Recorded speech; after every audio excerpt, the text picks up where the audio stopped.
বলেন এটা এত বেশি শক্তিশালী ও পরীক্ষিত আমল, যেই এই আমলটি করবে 24 ঘন্টার মধ্যেই সে তার রেজাল্ট দেখতে পাবে। আল্লাহ তার রিজিকে ফরাগতি দিয়ে দেন। আমলকারীর জন্য আল্লাহ হালাল রিজিক সহজ করে দেন।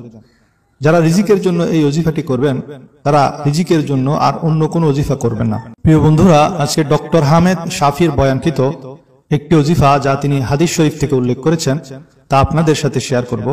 তিনি বলেন এটা এত বেশি শক্তিশালী ও পরীক্ষিত আমল, যেই এই আমলটি করবে 24 ঘন্টার মধ্যেই সে তার রেজাল্ট দেখতে পাবে।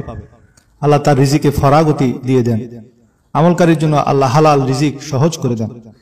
যারা রিজিকের জন্য এই ওজিফাটি করবেন তারা রিজিকের জন্য আর অন্য কোনো ওজিফা করবেন না। শুধু 5 ওয়াক্ত নামাজ পড়বেন, কোরআন তেলাওয়াত করবেন এবং এখন আমি যে ওজিফাটি দিব সেটি করবেন। যদি 7 সপ্তাহের মধ্যে আল্লাহ তাআলা আপনার রিজিকের দরজা না খুলে, তার জিম্মাদার আমি হব। ওজিফাটি এতই সহজ, ওযু অবস্থায়, ওযু ছাড়া, পাক অবস্থায়, নাপাক অবস্থায়, হাঁটা, বসা, শোয়া, সকল অবস্থায় আপনি করতে পারবেন। এরপরও যদি মানুষ আল্লাহর রহমত হাসিল করতে না পারে, সেটা তার বদনসিবি ছাড়া আর কিছুই নয়। আমি যদিও রিজিকের ওজিফা বলছি, কিন্তু আপনার সকল কাজ এই ওজিফার বরকতে সহজ হয়ে যাবে ইনশাআল্লাহ। বিয়ে শাদীর সমস্যা, ব্যবসার সমস্যা, জাদুটোনার সমস্যা, সব কিছুই এর দ্বারাই সমাধান হয়ে যাবে। আমলটি করার জন্য আপনি আপনার পছন্দ মতো যে কোনো সময় নির্ধারণ করতে পারেন, চাই সকালে, চাই দুপুরে, চাই আসরের সময়, চাই এশারের নামাজের পর, যেটাই আপনার জন্য উপযুক্ত সময়, সেই সময় আপনি আমলটি করতে পারবেন।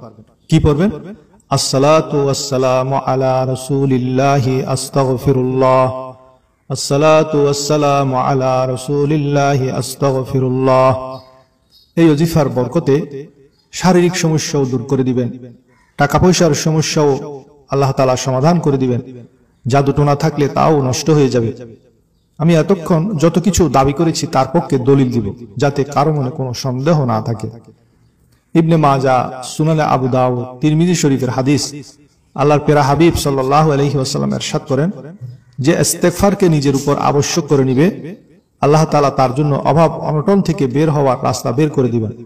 আর দরুদ দুঃখ পেরেশানি দূর করার জন্য এবং তাকে এমন স্থান থেকে আল্লাহ তাআলা রিজিক দিবেন যেখানে সে কখনো কল্পনাও করে না।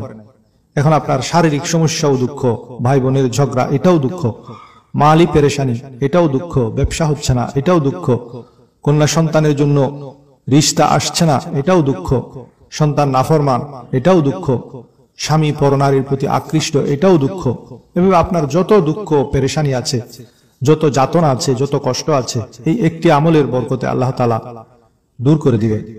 সেজন্য আমি দাবি করছি এটা এমন সহজ আমল এবং অলরাউন্ডার আমল, যা করলে আপনার আর অন্য কোনো আমল, অন্য কোনো ওজিফারই দরকার নাই। দরুদ পড়া আল্লাহর সুন্নত, আর ইস্তেগফার করা সমস্ত নবীদের সুন্নত। অনেক সময় সুন্নত ওয়াজিবের দরজায় পৌঁছে যায়, যেমন দাড়ি সুন্নত, কিন্তু যেহেতু তা সমস্ত নবীদের সুন্নত, সাহাবীদের সুন্নত এবং তা ধারাবাহিকভাবে সকলের সুন্নত হিসেবে চলে আসছে, তাই এর এতই গুরুত্ব যে তা ওয়াজিবের দরজায় পৌঁছে গেছে। তেমনি ভাবে ইস্তেগফার সুন্নত, তবে তা ধারাবাহিকভাবে চলতে চলতে ওয়াজিবের দরজায় পৌঁছে গেছে। দাড়ি যেমন মর্যাদার দিক থেকে ওয়াজিবের কাছাকাছি, তেমনি ইস্তেগফারও মর্যাদার দিক থেকে ওয়াজিবের কাছাকাছি। এখন এই ওজিফাটি আমরা একটি সময় নির্ধারিত করে, সেই সময় 313 বার সব ধরনের সমস্যা, সব ধরনের হাজতের জন্য নিয়ত করে পড়তে হবে। আসসালাতু আসসালামু আলা রাসূলিল্লাহ আস্তাগফিরুল্লাহ, আসসালাতু আসসালামু আলা রাসূলিল্লাহি আস্তাগফিরুল্লাহ। দরুদ শরীফ পড়ার সময় মনে মনে চিন্তা করবেন, আমার এই দরুদ আমার প্রিয় নবী নিজ কানে শুনছেন এবং জবাব দিচ্ছেন। আর ইস্তেগফার পড়ার সময় নিজের গুনাহের জন্য লজ্জিত হয়ে ইস্তেগফার পড়বেন। যথাসম্ভব পাক পবিত্র হয়ে পরিষ্কার পরিচ্ছন্ন কাপড় পরিধান করে আতর লাগিয়ে বসে এই ওজিফা করার চেষ্টা করবেন, তাতে ফায়দা বেশি হবে। এই আমল প্রতিদিন করতে হবে, তাহলে এর ফায়দা দুনিয়াতেও পাবেন, কবরেও পাবেন, হাসরের ময়দানেও পাবেন। আপনার প্রতিদিনের ওজিফা হবে 313 বার পড়া।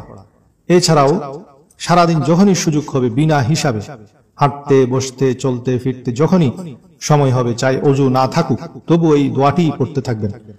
আপনি যে মকসদের জন্য, যে হাজতের জন্য পড়বেন, ইনশাআল্লাহ আন্তরিকতার সাথে পড়লে 24 ঘন্টার মধ্যেই আপনার কাছে সুখবর আসবে। অনেকে হাজত পূরণ হয়ে যাওয়ার পর আর ওজিফা করে না, অথচ এই ওজিফা অনাগত সমস্যার জন্য খুবই কার্যকরী। তাই প্রতিদিন এটাকে জীবনের হিচ্ছা বানিয়ে নিন, তাহলে আপনার জীবনে আর কোনো সমস্যা থাকবে না।